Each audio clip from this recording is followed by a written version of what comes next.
El olor a lejía y a cera de lujo era la banda sonora de su vida, una fragancia aséptica que se adhería a su piel y a su ropa, borrando cualquier rastro de su propia esencia. Elena Morales se movía con la eficiencia silenciosa de un fantasma a través de salones que valían más que la casa de sus padres en Extremadura. Sus manos, enrojecidas por los productos de limpieza, pulían una mesa de mármol negro hasta que su reflejo le devolvió una imagen distorsionada, una silueta delgada, vestida con un uniforme gris que anulaba sus formas, y un rostro pálido donde unos ojos inmensos y melancólicos parecían contener todo el peso del mundo. No se reconocía en esa figura. Era una extraña, una pieza de servicio en un tablero de ajedrez de riqueza y poder, una vida vivida de rodillas, limpiando las huellas de otros mientras las suyas se desvanecían. Si quieres saber qué destino le aguarda a esta joven atrapada entre dos mundos, mira hasta el final. Te invito a suscribirte al canal y comentar desde ¿dónde nos estás viendo? Continuamos. A sus 20 años, Elena era un estudio de contrastes reprimidos. Poseía una belleza natural y discreta que pasaba desapercibida, oculta tras un velo de timidez y agotamiento. Su cabello castaño, largo y liso, solía estar recogido en una coleta funcional, y su cuerpo, esbelto y grácil, se movía con una contención que hablaba de una vida de autonegación. Había llegado a Madrid no en busca de sueños, sino huyendo de una pesadilla, la enfermedad de su hermana pequeña. Cada euro que ganaba fregando suelos de lujo y limpiando cristales que daban al vacío era una pequeña batalla ganada contra la muerte. Vivía en un estado de alerta perpetua, una calma forzada que escondía un mar de ansiedad. Su juventud estaba en pausa, sacrificada en el altar del deber familiar, y el vacío en su pecho crecía con cada amanecer solitario. La razón de su exilio autoimpuesto tenía un nombre: Sofía. Su hermana, de apenas 12 años, había nacido con un corazón frágil, un músculo traicionero que marcaba el ritmo de la vida de toda la familia con el compás de la incertidumbre. El tratamiento era costosísimo, una sangría económica que había agotado los ahorros y las esperanzas de sus padres. Elena, sintiéndose la única capaz de generar los ingresos necesarios en la capital, había asumido la carga sin dudarlo. Las conversaciones telefónicas con su madre eran un ritual de preguntas veladas y respuestas evasivas, un baile delicado para no preocuparse mutuamente. Elena se había convertido en una experta en términos médicos, en facturas hospitalarias y en sonreír cuando por dentro sentía que se resquebrajaba. El amor por su hermana era su motor y su ancla, pero también la cadena que la mantenía prisionera. Su virginidad no era una elección moralista ni el resultado de un trauma, sino la consecuencia lógica de una existencia no vivida. Era un jardín secreto al que nadie había sido invitado, un territorio intacto porque ella misma nunca se había permitido explorarlo. Los chicos de su pueblo le parecían lejanos y en la vorágine de Madrid era invisible. El deseo era un idioma extranjero que no tenía tiempo de aprender. Para ella, el amor era un concepto idealizado, extraído de las novelas que leía en el metro, un refugio de pureza y entrega total, que chocaba brutalmente con la realidad de su día a día. Se aferraba a esa idea de un amor puro, como un náufrago a una tabla, sin saber que su cuerpo y su alma guardaban un anhelo latente, una sed profunda que ni ella misma se atrevía a nombrar. La rutina era su jaula y su salvación. El despertador sonaba antes de que el sol tiñera de gris el cielo de Madrid. El viaje en metro era un descenso a un mundo subterráneo de rostros anónimos, cada uno encerrado en su propia burbuja de preocupaciones. Luego el autobús y, finalmente, la entrada de servicio de algún edificio imponente en el barrio de Salamanca. Cada apartamento era un universo distinto, pero todos compartían la misma atmósfera de opulencia silenciosa y soledad. Elena aprendió a leer las vidas de sus empleadores a través de sus objetos, las fotos familiares en marcos de plata, los libros sin abrir en las estanterías, la ropa de diseño acumulada en los armarios. Se movía por esos espacios con un respeto casi religioso, cuidando de no dejar ninguna huella, de ser una presencia tan efímera como el vapor en un espejo. En la quietud de esas casas vacías, su mente era un torbellino. Mientras sus manos trabajaban de forma automática, su imaginación volaba lejos. Se preguntaba cómo sería vivir sin la constante angustia del dinero, despertar una mañana con la única preocupación de decidir qué hacer con el día. A veces se detenía frente a un espejo de marco dorado y se soltaba el pelo, observando a la mujer que podría ser si las circunstancias fueran otras. Veía a una joven con una chispa en los ojos, con una sonrisa fácil, alguien capaz de enamorarse, de cometer errores, de vivir. Pero esa imagen duraba solo un instante antes de que la culpa la asaltara. No tenía derecho a soñar para sí misma. Su propósito era otro, uno mucho más urgente y menos egoísta. Su libertad estaba hipotecada por el corazón de su hermana. Una tarde, mientras limpiaba los ventanales de un ático en la última planta de un rascacielos, el sol del atardecer incendió la ciudad a sus pies.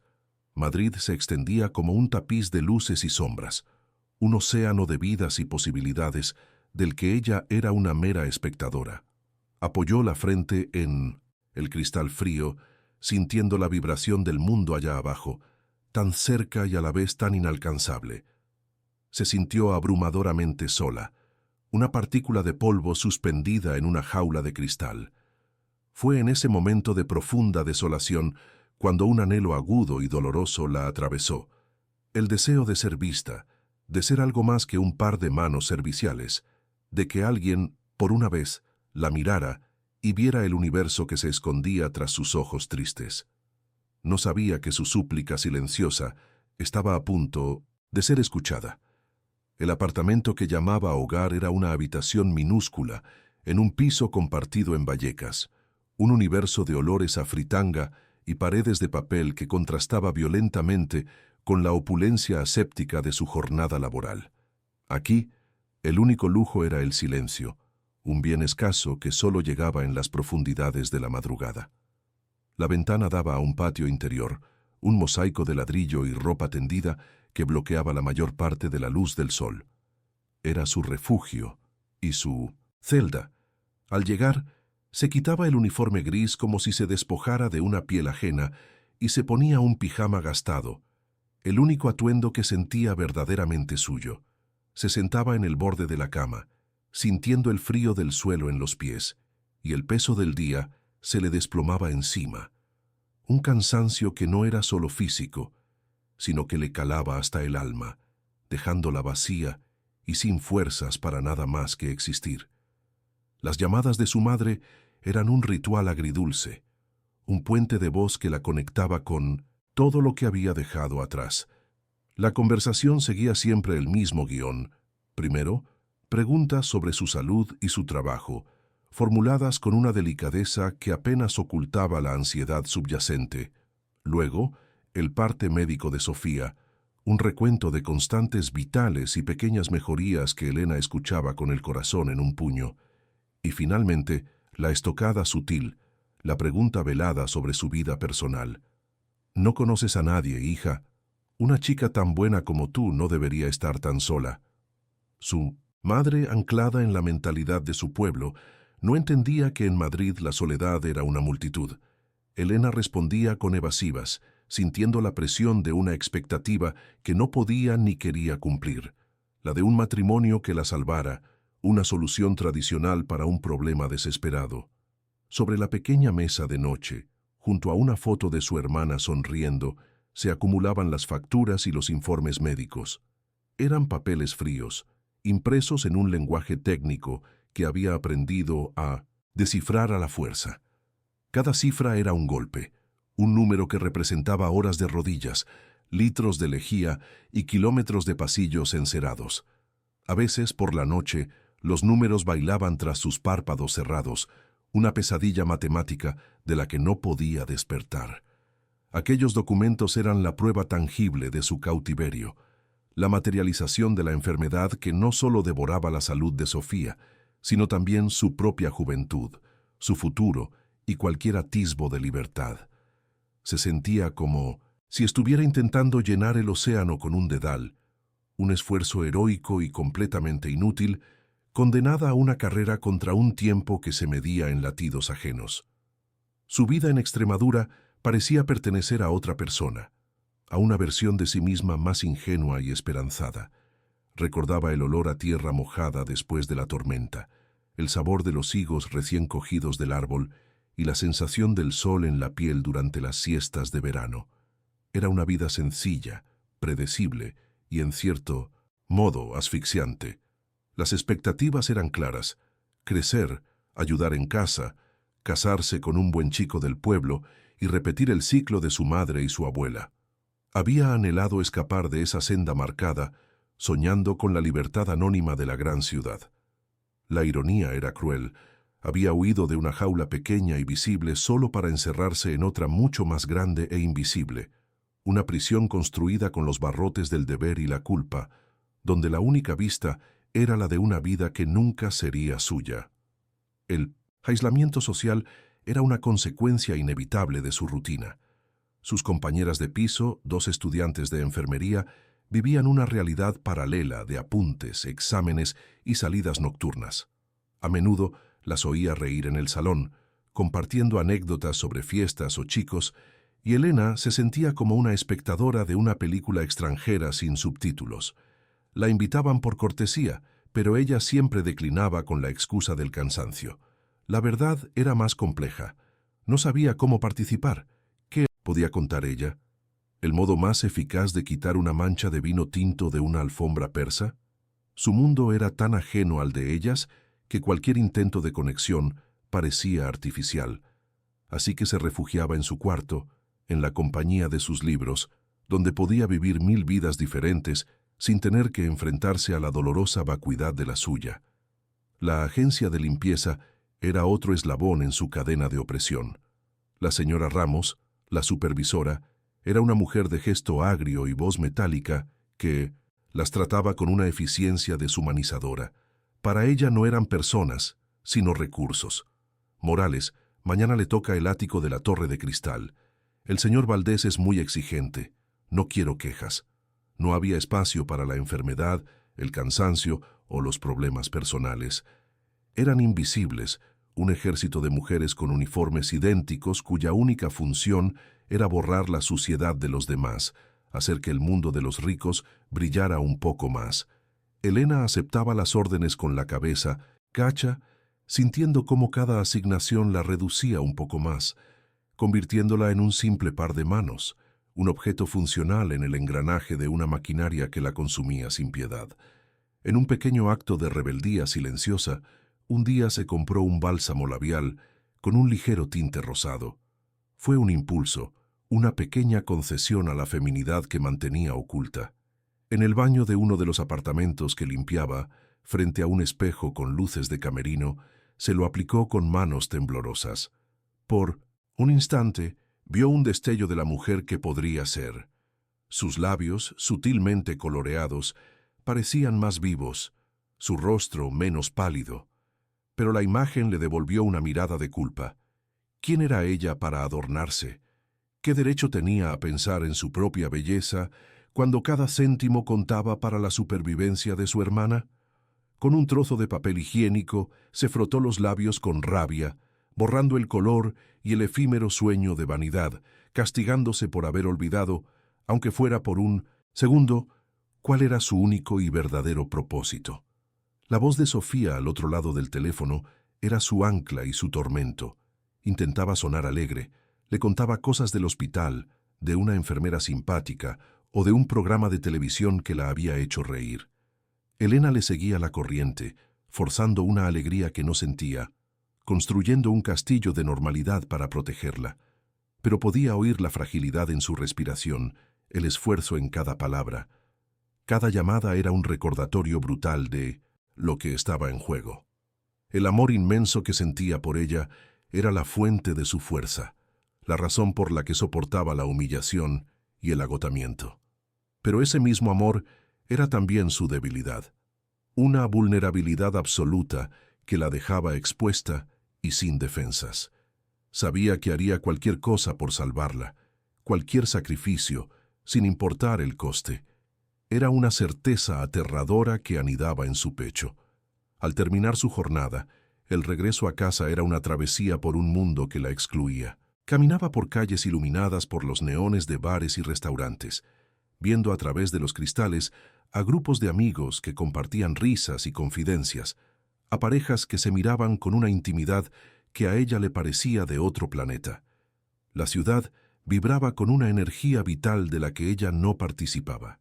Era un fantasma que se deslizaba por las aceras, una sombra que observaba la vida de los demás sin poder tocarla.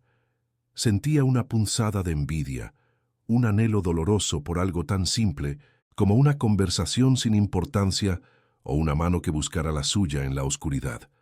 Esa sensación de estar fuera, de ser una extraña en su propia existencia, se hacía más profunda con cada paso, ahondando la zanja que la separaba del resto del mundo.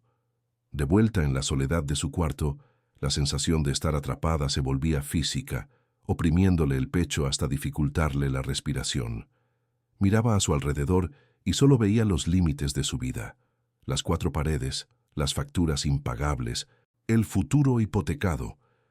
La vida que su familia, sin decirlo, esperaba para ella, una vida de sacrificio silencioso, primero por ellos, luego por un marido, se estaba cumpliendo de la peor manera posible.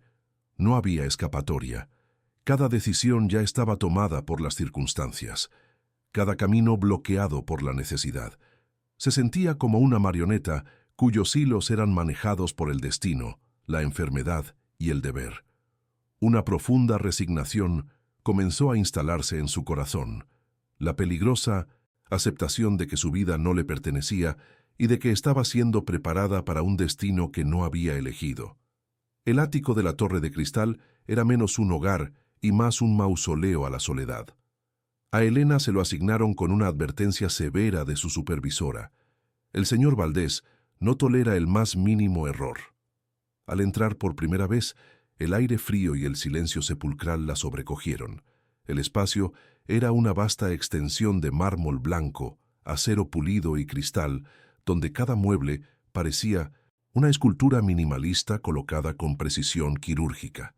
No había fotos, ni libros desordenados, ni el más mínimo rastro de vida cotidiana. La única calidez provenía de la panorámica de Madrid, que se extendía a sus pies, una vista que no parecía un privilegio, sino una declaración de dominio, como si la ciudad entera fuera un tablero de ajedrez observado desde la atalaya de un rey sin reino. Cada eco de sus pasos reforzaba su sensación de ser una profanadora en un templo de vacío. Sobre Damián Valdés solo conocía los susurros y las leyendas que circulaban en la agencia. Le llamaban el tiburón, un hombre que había emergido de la nada para devorar a sus competidores, un genio financiero cuya crueldad era tan legendaria como su fortuna. Decían que no tenía amigos, solo socios, que no sentía afecto, solo calculaba el valor de las personas. Mientras Elena limpiaba las superficies inmaculadas, imaginaba al dueño de aquel lugar. Lo visualizaba como una figura sin rostro, una entidad de poder y frialdad que se movía por el mundo sin dejar huella emocional, igual que ella se esforzaba por no dejar huellas dactilares en sus dominios. El miedo era un compañero constante en aquel ático, el temor a cometer un error, a ser descubierta, a perturbar la quietud de un hombre que, según todos, era implacable y no perdonaba la imperfección. Estaba de rodillas, puliendo con esmero la base de una estantería metálica en un rincón olvidado del salón, cuando el suave susurro de un ascensor privado llegando a su destino la hizo helarse. Se suponía que él estaba en un viaje de negocios en Asia. El corazón le dio un vuelco doloroso, martilleando contra sus costillas. Se levantó de un salto, con el paño aún en la mano, y se giró justo cuando él entraba en la estancia. Era más alto e imponente de lo que había imaginado. Vestía un traje oscuro de corte perfecto que parecía esculpido sobre su cuerpo, y sus ojos, de un gris tormentoso, se posaron en ella con una intensidad que la despojó de todo el aire de sus pulmones. No había sorpresa en su mirada ni enfado, solo una calma depredadora, una evaluación fría y silenciosa que la hizo sentir completamente expuesta, como un insecto bajo una lupa. El mundo se detuvo en el instante en que sus miradas se cruzaron. Elena estaba acostumbrada a ser invisible, a que los dueños de las casas la ignoraran como si fuera parte del mobiliario, pero Damián Valdés la miraba, no a su uniforme, no a su función, sino directamente a los ojos, con una fijeza que parecía penetrar todas sus capas de timidez y agotamiento, para ver directamente el alma asustada que se escondía dentro. Se sintió desnuda, juzgada, y extrañamente, por primera vez en años, vista. Él no se movió, simplemente la observó, y en ese silencio cargado, Elena sintió el abismo insalvable que los separaba, el abismo entre el poder absoluto y la impotencia total, entre la riqueza que podía comprar el mundo y la pobreza que la obligaba a limpiarlo de rodillas. Un terror reverencial la paralizó, incapaz de hablar, de moverse, de respirar. Su mirada se desvió por un segundo hacia el objeto que ella estaba limpiando. Era un pequeño marco de plata, empañado por el tiempo, que había pasado desapercibido entre los objetos de diseño. Dentro, una fotografía descolorida mostraba a un niño de unos 10 años, con una sonrisa tímida y los mismos ojos grises, flanqueado por un hombre y una mujer de aspecto humilde. Era un vestigio de otro mundo, una reliquia de una vida anterior que chocaba brutalmente con la gélida perfección del ático. Elena había sentido un impulso de cuidar aquel pequeño fragmento de humanidad, de devolverle un poco de su brillo perdido. Ahora, bajo la mirada del hombre en que se había convertido aquel niño, su gesto le pareció una intrusión imperdonable, una profanación de un recuerdo que él, claramente, había decidido enterrar en el olvido. Damián observó la escena con una quietud impenetrable. Vio sus manos, enrojecidas y ásperas por el trabajo, sosteniendo con una delicadeza casi reverencial el único objeto de todo el apartamento, que contenía un atisbo de su pasado. Había olvidado por completo la existencia de esa fotografía. Nadie, en todos los años que llevaba viviendo allí, se había atrevido a tocarla ni siquiera a mirarla. Y ahora esta chica, esta desconocida con ojos de ciervo asustado, estaba limpiando con un cuidado maternal el rostro de sus padres. La vio como lo que era, una anomalía, una criatura de una pureza casi dolorosa en el ecosistema corrupto que él había construido a su alrededor. Por un instante, una fisura imperceptible se abrió en su coraza de hielo, una extraña sensación que no supo identificar, una mezcla de irritación y una curiosidad casi violenta. Elena bajó la vista, sintiendo el calor de la vergüenza subir por su cuello. El silencio se alargaba, volviéndose cada vez más pesado y opresivo. Esperaba un grito, una reprimenda, el despido fulminante, pero solo había silencio. Se atrevió a mirarlo de nuevo, solo por una fracción de segundo, y fue entonces cuando lo vio. Detrás de la máscara de frialdad, en la profundidad de sus ojos grises, había un destello de algo más, una soledad abismal, un dolor antiguo y tan profundo que le resultó extrañamente familiar. Era la misma desolación que ella sentía a veces en la quietud de su cuarto, la sensación de estar completamente solo en el universo. Esa inesperada conexión, esa empatía prohibida hacia el hombre que todos temían, la asustó más que cualquier posible enfado. La humanizó ante sus ojos y eso lo hacía infinitamente más peligroso. Finalmente, él rompió el silencio. Su voz era grave, controlada, un murmullo que resonó en la quietud del salón con la fuerza de un trueno.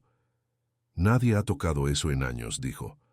No era una pregunta ni una acusación, sino una simple constatación, pero cargada de un peso inmenso.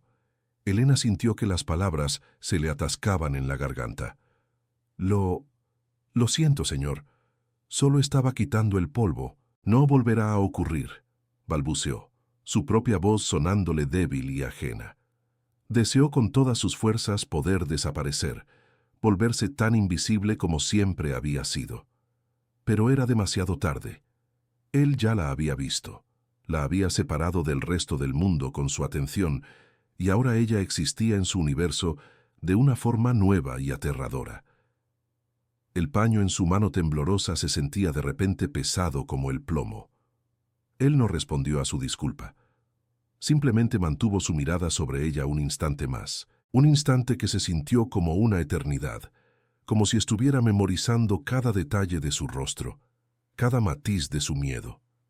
Luego, con un movimiento fluido y casi imperceptible, se dio la vuelta y caminó hacia el otro extremo del ático, desapareciendo por un pasillo que conducía a sus aposentos privados. No la despidió, no le dio ninguna orden, simplemente se fue, dejándola sola en medio del vasto salón, con el corazón desbocado y el eco de su presencia impregnando cada molécula de aire. El silencio que regresó no era el mismo de antes. Ahora estaba cargado de tensión, de significado, de la presencia palpable de un hombre que acababa de alterar irrevocablemente el curso de su existencia con una sola mirada. Elena permaneció inmóvil durante varios minutos, intentando regular su respiración. Trató de reanudar su trabajo, pero sus manos temblaban tanto que apenas podía sostener el paño. La imagen de los ojos de Damián Valdés estaba grabada a fuego en su mente. El miedo inicial se mezclaba ahora con una extraña y perturbadora fascinación. ¿Quién era realmente el hombre detrás de la leyenda del tiburón? ¿Qué historia se escondía en aquella vieja fotografía y en la insondable tristeza de su mirada? Por primera vez, la curiosidad se abrió paso a través de su coraza de deber y resignación. Una semilla peligrosa había sido plantada en el terreno estéril de su vida, la semilla de una atracción contenida, un interés prohibido por el hombre que representaba todo lo que la oprimía, pero que también de alguna manera parecía compartir su misma y profunda soledad. Las semanas que siguieron a su primer encuentro se convirtieron en un tenso ballet de silencios.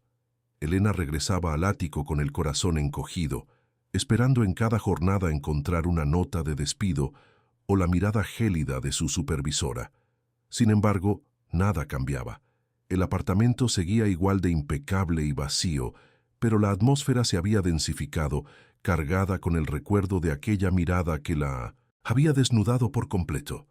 Se movía por las estancias con una nueva conciencia de sí misma, sintiendo su presencia como una intrusa que había perturbado un orden sagrado.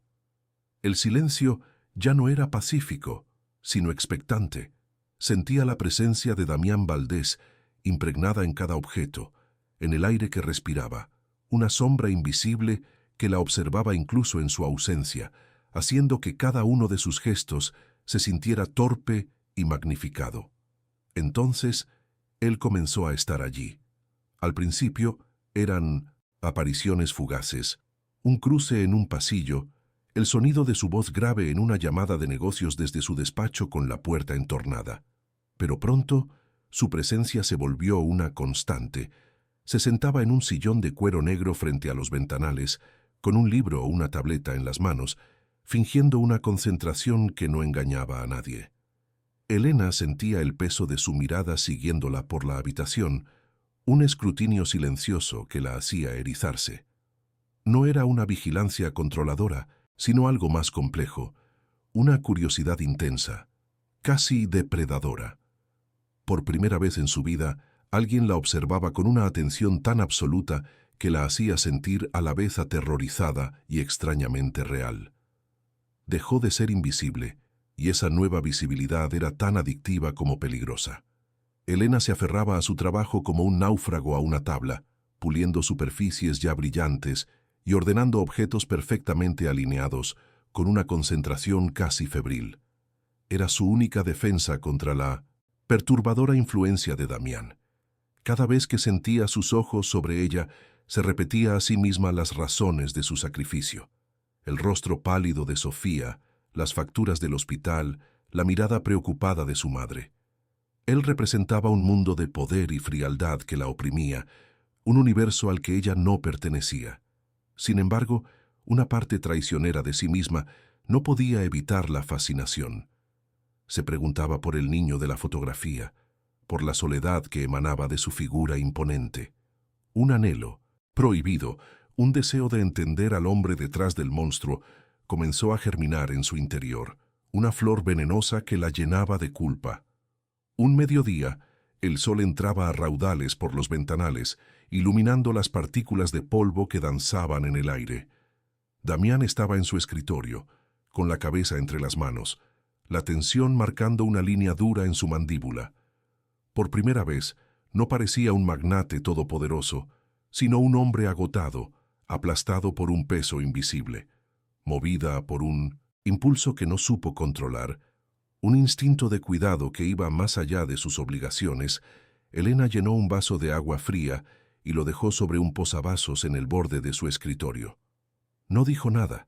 Fue un gesto silencioso, una ofrenda de normalidad en su mundo artificial.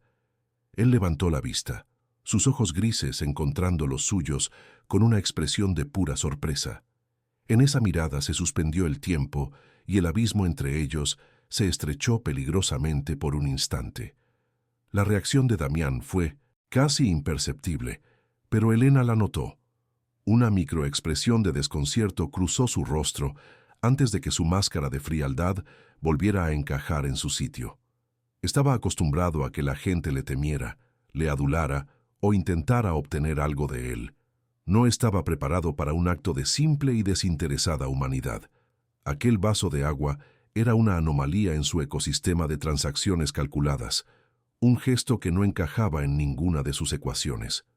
Asintió levemente con la cabeza, un reconocimiento mínimo, pero sus ojos la siguieron mientras ella se retiraba, con una nueva intensidad en su mirada. Había visto una faceta de ella que no esperaba, una compasión que lo desarmaba y, por alguna razón que no comprendía, lo enfurecía consigo mismo por sentirse afectado por algo tan trivial. La tensión alcanzó un nuevo nivel una tarde lluviosa. Elena se había subido a un pequeño taburete para limpiar el polvo de una escultura abstracta en una estantería alta. La suela de sus zapatos resbaló en la superficie lacada y por un segundo sintió el vértigo de la caída. Antes de que pudiera emitir un sonido, una fuerza la detuvo. Damián se había movido con una velocidad felina desde el otro lado de la habitación, sus manos fuertes aferrándose a su cintura para estabilizarla. El contacto fue un incendio. A través de la delgada tela de su uniforme, sintió el calor de sus dedos, la dureza de sus músculos. El mundo se redujo a ese punto de presión, a su aliento cálido, cerca de su nuca y al latido desbocado de su propio corazón. El olor de su colonia, una mezcla de sándalo y ozono, la envolvió, embriagadora y peligrosa. El instante duró apenas unos segundos, pero dejó una marca indeleble. Cuando él la soltó, lo hizo con una brusquedad que parecía casi un rechazo, como si el contacto también lo hubiera quemado a él. Elena bajó del taburete con las piernas temblorosas, sin atreverse a mirarlo. «Tenga más cuidado», dijo él, su voz más ronca de lo normal, antes de darse la vuelta y abandonar la estancia sin añadir una palabra más. Pero ya era tarde. El contacto físico había destrozado la frágil barrera que los separaba. Durante el resto de la jornada, Elena sintió el fantasma de sus manos en su cintura, un calor residual que se negaba a desaparecer. El deseo, hasta entonces una abstracción, una idea reprimida, ahora tenía una memoria sensorial, un ancla física que hacía imposible seguir negando la peligrosa atracción que sentía por él. Tras el incidente, Damián se volvió más esquivo y distante que nunca. Parecía estar haciendo un esfuerzo consciente por evitarla, encerrándose en su despacho o asegurándose de estar fuera del ático durante sus horas de trabajo. Elena sintió una punzada de algo parecido a la decepción, una sensación que la llenó de vergüenza. Interpretó su frialdad como una confirmación de su insignificancia, un recordatorio de la distancia insalvable entre sus mundos. No podía saber que su retirada no era un acto de rechazo hacia ella, sino una batalla interna. Por primera vez en años, una mujer había logrado traspasar sus defensas, y esa vulnerabilidad lo aterrorizaba. Estaba luchando contra el impulso de acercarse a ella, convencido de que cualquier forma de apego era una debilidad que no podía permitirse, una puerta abierta al dolor que había jurado no volver a sentir. La llamada llegó una noche de martes, mientras cenaba sola en su minúscula habitación. Era su madre, con la voz rota por un pánico que heló la sangre de Elena en las tatuas en tus venas. Sofía había sufrido una crisis grave, la habían ingresado de urgencia y los médicos hablaban de un fallo cardíaco inminente. La única esperanza era una intervención quirúrgica experimental, una operación de altísimo riesgo con un coste que superaba con creces todo lo que habían conseguido reunir. La cifra que su madre le susurró era tan obscena, tan inalcanzable, que a Elena se le nubló la vista. El mundo se desmoronó a sus pies. El cansancio, el sacrificio, las horas de rodillas, todo parecía una broma cruel, un esfuerzo inútil ante la magnitud de la catástrofe. La desesperación la golpeó con la fuerza de una ola, dejándola sin aire, ahogándose. Los días siguientes fueron una pesadilla borrosa. Elena se movía como una autómata, su cuerpo realizando las tareas de limpieza, mientras su mente era un torbellino de pánico y cálculos imposibles. Cada superficie de lujo que pulía en el ático de Damián era una burla a su impotencia. El brillo del mármol, el reflejo del acero, todo le devolvía la imagen de su propio fracaso. La vida de su hermana tenía un precio y ella no podía pagarlo. La jaula invisible en la que vivía se había vuelto de repente sólida y tangible, sus barrotes de deber y pobreza apretándose a su alrededor hasta asfixiarla. La resignación que la había sostenido se convirtió en una rabia sorda y desesperada. Por primera vez, miró el mundo de riqueza que la rodeaba no con resignación, sino con una incipiente y amarga envidia. Damián no tardó en percibir el cambio. La eficiencia silenciosa de Elena había sido reemplazada por una fragilidad que casi podía palparse en el aire.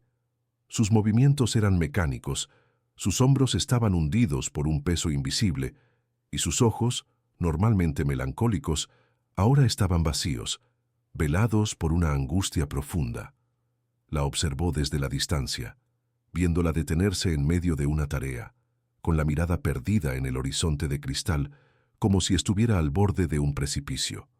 La cruda desesperación que emanaba de ella era una disonancia en la perfecta armonía de su mundo controlado. Su dolor era real, tangible, y por mucho que intentara ignorarlo, se filtraba en su fortaleza de hielo, perturbándolo de una manera que le resultaba intolerable y a la vez extrañamente magnética. La encontró una tarde junto al gran ventanal, de espaldas a la habitación, su silueta recortada contra el cielo de un Madrid teñido de naranja. Sus hombros se sacudían con sollozos silenciosos y reprimidos. Él se acercó, rompiendo su propia regla de mantener la distancia. El sonido de sus pasos sobre el mármol la hizo sobresaltarse. «Tiene problemas», afirmó él, su voz desprovista de compasión, una mera constatación de un hecho. Antes de que ella pudiera responder, él continuó. «Necesita dinero. Puedo ofrecerle un adelanto. Considérenlo un préstamo, sin intereses». Las palabras eran frías, transaccionales, un intento de reducir la situación a una simple ecuación financiera. Pero en el fondo era una prueba, una forma de tender un puente sobre el abismo que los separaba, aunque fuera un puente construido con el material que mejor conocía. El dinero. La oferta la dejó sin aliento. Una parte de ella, la parte más desesperada, quiso gritar que sí, aceptar sin condiciones, arrodillarse si era necesario. Pero otra parte, un núcleo de orgullo que no sabía que aún poseía, se rebeló. Aceptar su dinero sería forjar un grillete. La convertiría en algo más que su empleada. La convertiría en su deudora, atada a él, por un lazo de gratitud y obligación que la anularía por completo. Sería la rendición final. «No puedo aceptarlo, señor», susurró, su voz temblorosa pero firme. «Es mi problema, no el suyo». El rechazo era un acto de autoafirmación, el último intento de mantener el control sobre su propia vida, aunque sintiera que ésta se le escapaba de las manos como arena fina. La negativa pareció divertirle. Una sonrisa casi imperceptible y carente de alegría se dibujó en sus labios. «No sea ingenua, Elena», pronunció su nombre por primera vez, y el sonido en su boca fue a la vez íntimo y amenazador. «Sé perfectamente cuál es su problema». Y entonces, con una precisión cruel, le expuso los hechos: el nombre del hospital, el diagnóstico de Sofía, la cifra exacta de la operación. Cada palabra era un golpe, despojándola de su último secreto, de su última defensa. La había investigado. Su vida, su dolor, su desesperación, no eran más que datos en un informe sobre su escritorio. Se sintió completamente desnuda, atrapada en la red de un hombre que no solo conocía sus debilidades, sino que parecía dispuesto a utilizarlas a su favor. El poder de él era absoluto. El dilema se presentó ante ella con una claridad brutal y cegadora. Ya no se trataba de aceptar un préstamo. Se trataba de un juego mucho más profundo y peligroso. Por un lado, estaba su dignidad, su autonomía, el miedo a este hombre que la atraía y la repelía a partes iguales, y el idealizado concepto de amor y entrega que había guardado como un tesoro. Por otro, con un peso infinitamente mayor, estaba el latido cada vez más débil del corazón de su hermana. La elección era una ilusión, una tortura moral diseñada para recordarle su impotencia. En ese momento de aniquilación, comprendió que lo único de valor que le quedaba, lo único que un hombre como él no podía simplemente comprar, era ella misma. Su cuerpo, su voluntad, su sumisión. Era su única moneda de cambio. Levantó la vista y lo miró a los ojos, pero esta vez su mirada no era de miedo, sino de evaluación. Vio más allá del empresario implacable. Vio al hombre solitario que la observaba en silencio, al hombre cuyas manos la habían sostenido con una fuerza inesperada. Vio el deseo en la profundidad de sus pupilas grises, un hambre que no tenía nada que ver con el dinero. El anhelo que ella había intentado reprimir con tanta fuerza ahora resurgía no como una debilidad, sino como una posible herramienta, la única arma a su disposición en esta negociación desigual. ¿Qué era lo que él quería de ella con tanta intensidad? Y la pregunta más aterradora de todas, ¿qué estaba ella dispuesta a entregar a cambio de un milagro? La dinámica entre ellos había cambiado para siempre. El aire en el ático se cargó de una tensión casi eléctrica. Elena ya no era la empleada asustada y Damián ya no era solo el jefe distante. Se habían convertido en dos jugadores en un tablero donde las apuestas eran la vida y el alma. Ella sostuvo su mirada, su barbilla ligeramente alzada, en un gesto de desafío silencioso. No pronunciaron palabra, pero una pregunta y una oferta flotaban en el espacio que los separaba, tan claras como si las hubieran gritado. El dilema moral de Elena se había transformado. Ya no se trataba de si debía ceder o no al deseo, sino de si podía convertir ese mismo deseo en el precio de la salvación. La tensión había alcanzado su punto álgido, suspendida en el precipicio de una transgresión que cambiaría sus vidas para siempre. No fue una palabra, sino un veredicto silencioso, una rendición que se manifestó en el movimiento. Elena dio un paso, luego otro, acortando la distancia que los separaba en el vasto salón. Cada avance sobre el mármol frío era una renuncia a una parte de sí misma, a la chica ingenua de Extremadura, a sus sueños de un amor puro, a su propia autonomía. El sonido de sus zapatos baratos era una profanación en aquel templo de silencio y riqueza, pero siguió adelante, con la mirada fija en él, en el hombre que era a la vez su verdugo y su única salvación. No había vuelta atrás. Con cada centímetro que conquistaba del espacio entre ellos, sentía cómo los hilos de su antigua vida se rompían, dejándola a la deriva, flotando hacia el epicentro de un poder que estaba a punto de consumirla por completo. Era el acto de transgresión definitivo, no contra él, sino contra sí misma. Damián no se movió. La observó acercarse con la quietud de un depredador que ve a su presa caminar voluntariamente hacia la trampa. Cuando ella se detuvo a un palmo de él, tan cerca que podía sentir el calor que emanaba de su cuerpo, Él levantó una mano, no para acariciarla, sino para tomar su rostro con una posesividad deliberada. Sus dedos, largos y fríos, se cerraron en su mandíbula, obligándola a levantar la cabeza para que sus miradas quedaran ancladas. El contacto fue una descarga eléctrica, un sello. No había ternura en el gesto, solo una evaluación final, una toma de posesión.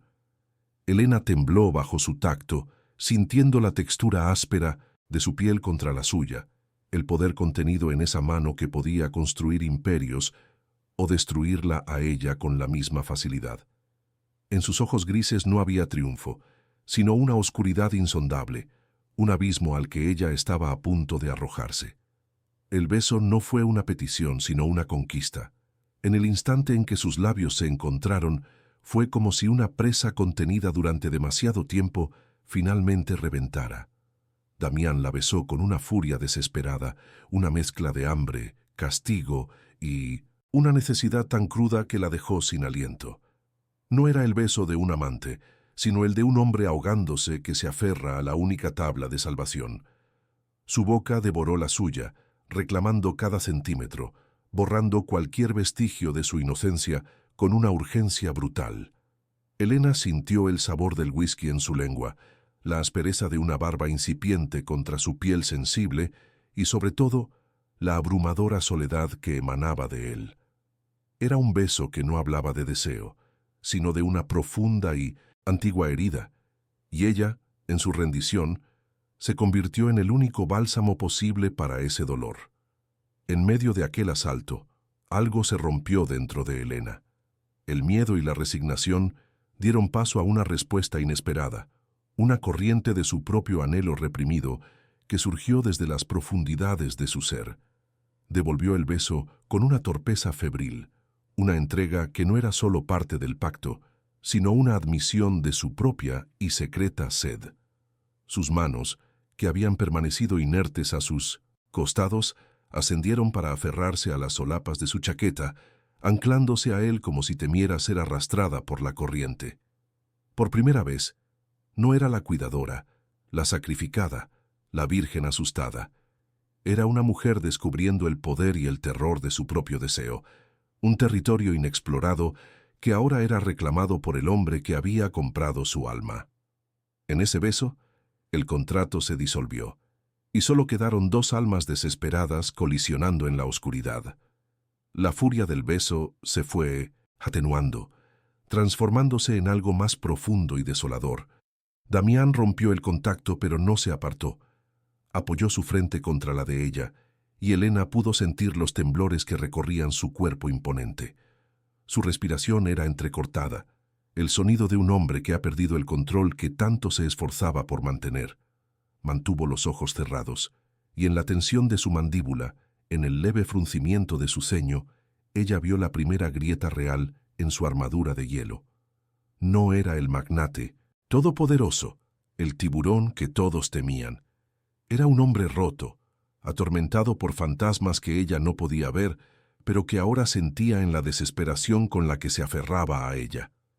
En ese instante de vulnerabilidad compartida, el miedo de Elena se transformó en una extraña y peligrosa forma de compasión. Sin decir una palabra, él tomó su mano. El gesto fue tan inesperado como el beso. Su mano grande y cálida envolvió la suya, pequeña y fría, y la guió a través del ático. La caminata fue una peregrinación silenciosa hacia un destino inevitable.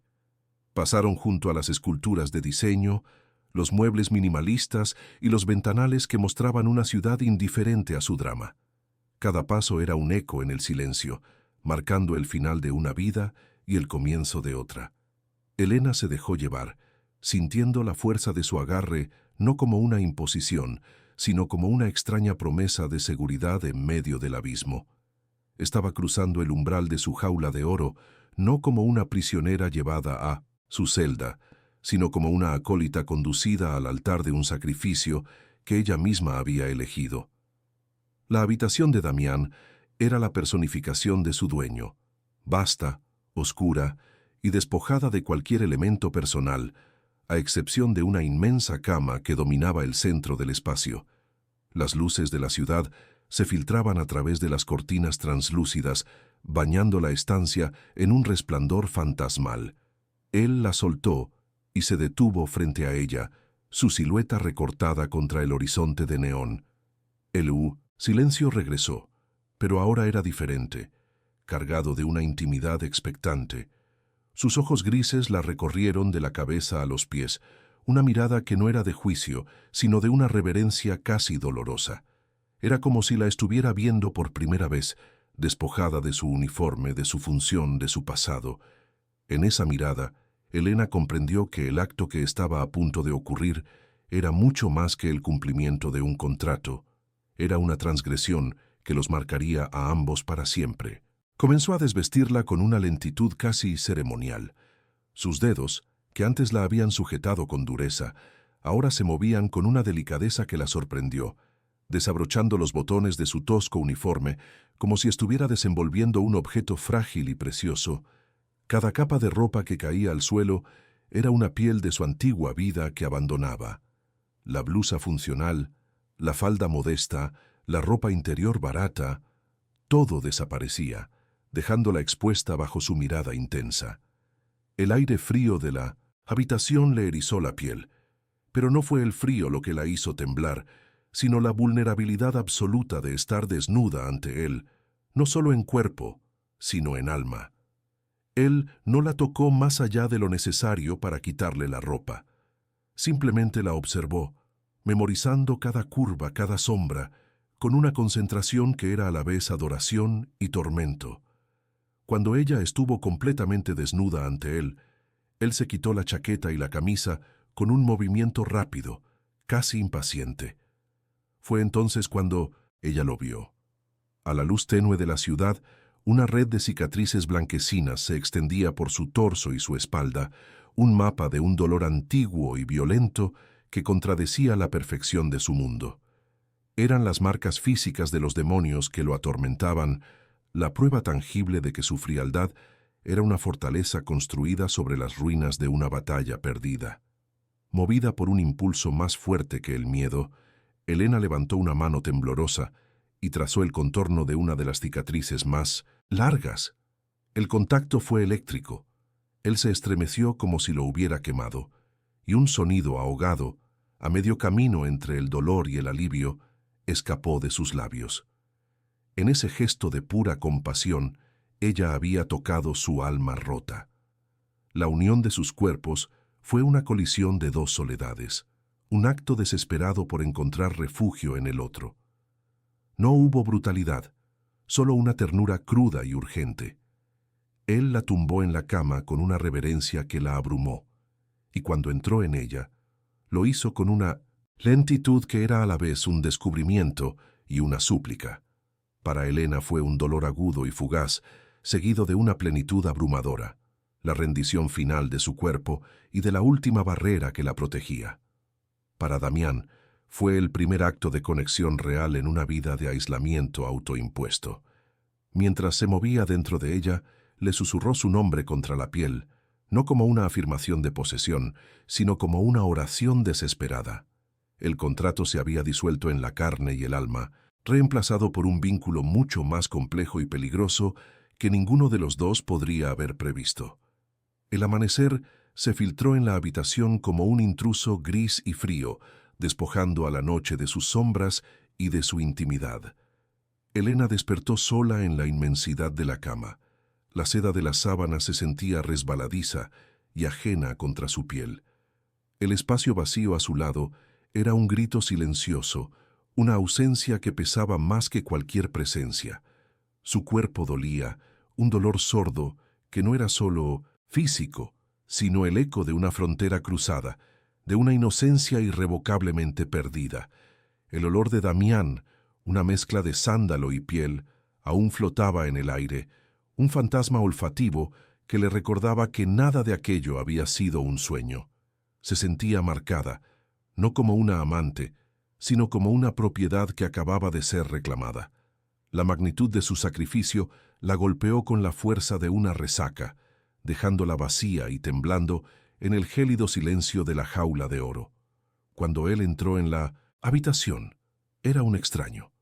La vulnerabilidad desesperada de la noche anterior había sido sepultada bajo capas de un control glacial.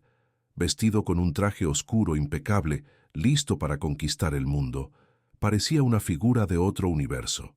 Un hombre que no tenía nada que ver con el que había dejado sus cicatrices al descubierto bajo sus dedos. Evitó su mirada. Sus movimientos eran precisos y económicos, como si ella fuera de nuevo parte del mobiliario. Se sirvió un café de una máquina que zumbaba con una eficiencia impersonal, y el sonido rompió el silencio de una manera brutalmente cotidiana. El abismo entre ellos se había reabierto, más ancho y profundo que nunca, y Elena comprendió con una claridad dolorosa que para él la noche había sido una transacción que ya consideraba cerrada, un paréntesis de debilidad que ahora se esforzaba por borrar. Dejó la taza sobre una mesilla y se dirigió a ella, aunque sus ojos se fijaron en un punto de la pared por encima de su cabeza. Su voz era neutra, desprovista de cualquier emoción. La transferencia ha sido realizada. El coste total de la operación y un fondo adicional para su recuperación han sido depositados en una cuenta a nombre de su madre. Cada palabra era una losa, un ladrillo más en el muro que estaba construyendo entre ellos. Estaba reduciendo el acto más íntimo de sus vidas a un apunte contable, a una cláusula cumplida en un contrato no escrito. Para él, la salvación de Sofía y la entrega de Elena eran dos partes de una misma ecuación que ahora cuadraba a la perfección. La frialdad de su tono la hirió más profundamente que la dureza de su beso, porque le negaba cualquier significado más allá del precio pagado. El teléfono vibró sobre la mesilla de noche, un sonido estridente en la quietud de la habitación. Era su madre. Su voz, al otro lado de la línea, era un torrente de lágrimas y gratitud, una explosión de alivio que contrastaba violentamente con el nudo de hielo en el estómago de Elena. Hablaba de un milagro, de un donante anónimo de la bondad de Dios. Elena escuchaba pronunciando monosílabos afirmativos mientras su propia mentira la asfixiaba. Cada palabra de agradecimiento de su madre era una espina de culpa que se le clavaba en el alma. Había salvado a su hermana, sí, pero lo había hecho vendiendo la única parte de sí misma que consideraba pura. La alegría de su familia, la vida de Sofía, estaba cimentada sobre el secreto de su vergüenza, un sacrificio que nunca podría confesar y que la separaría de ellos para siempre. Tras colgar, el silencio volvió a ser denso y pesado. Damián, que había esperado pacientemente, retomó la palabra con la misma distancia quirúrgica. «Ya no es necesaria tu presencia aquí, Elena. Tu parte del acuerdo ha terminado». Le tendió un sobre grueso. «Esto es para ti, para que puedas empezar de nuevo donde quieras». No era un gesto de generosidad, sino de despido, un finiquito. Estaba comprando su silencio, limpiando su conciencia, borrando cualquier rastro de ella de su vida ordenada. La estaba expulsando no solo de su casa, sino de su memoria. El dinero en el sobre era un insulto final, el precio de su olvido. Elena lo cogió con manos temblorosas, sintiendo el peso de los billetes como si fueran piedras que la arrastrarían al fondo de un río. Se sintió usada, desechada, y por primera vez, completamente sola. Empacar sus escasas pertenencias fue un acto surrealista. Se movió por el ático como un fantasma, recogiendo la ropa gastada y los pocos libros que constituían todo su patrimonio. Cada superficie pulida le devolvía un reflejo distorsionado de una mujer que ya no reconocía. Antes de irse, se detuvo frente a la pequeña fotografía de Damián de niño. Ahora entendía un poco mejor la profunda soledad en sus ojos, el origen de las cicatrices que había tocado. Pero esa comprensión no le ofrecía consuelo, solo una tristeza más profunda por ambos. Abandonar la torre de cristal fue como ser expulsada del paraíso y del infierno al mismo tiempo. Al cruzar la puerta principal y sentir el aire contaminado de la ciudad en su rostro, supo que estaba saliendo de la jaula, pero que los barrotes ahora los llevaba por dentro, grabados en su memoria y en su piel. El regreso a su habitación en Vallecas Fue un descenso a una realidad que ahora le resultaba extraña y sofocante. Las paredes delgadas que antes le parecían un refugio, ahora la oprimían, y el olor a fritanga del patio interior le revolvió el estómago. Todo era exactamente igual, pero ella era irrevocablemente diferente. Se sentó en el borde de su cama, la misma en la que había soñado con un amor puro, y sintió el peso de la ironía aplastándola. Estaba libre de la carga económica, su hermana estaba a salvo, pero nunca se había sentido más prisionera. El dinero del sobre yacía sobre la colcha, una mancha de opulencia en la modestia de su cuarto. Era el símbolo de su libertad comprada y de su alma vendida, una prueba tangible de que había escapado de una prisión de pobreza para encerrarse en otra de soledad y silencio. En el ático, el silencio que Damián tanto había anhelado regresó con una fuerza vengativa.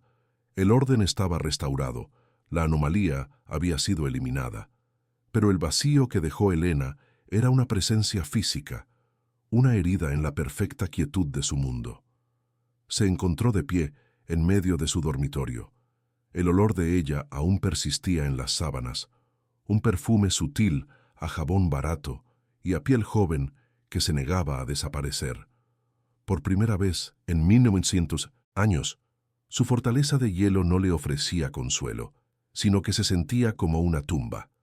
Había reafirmado su control, había reducido la conexión a una transacción y la había expulsado.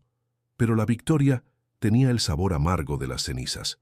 Se había protegido del dolor del apego, pero al hacerlo se había condenado a la soledad más absoluta, una soledad ahora poblada por el fantasma de la única mujer que había logrado traspasar sus muros.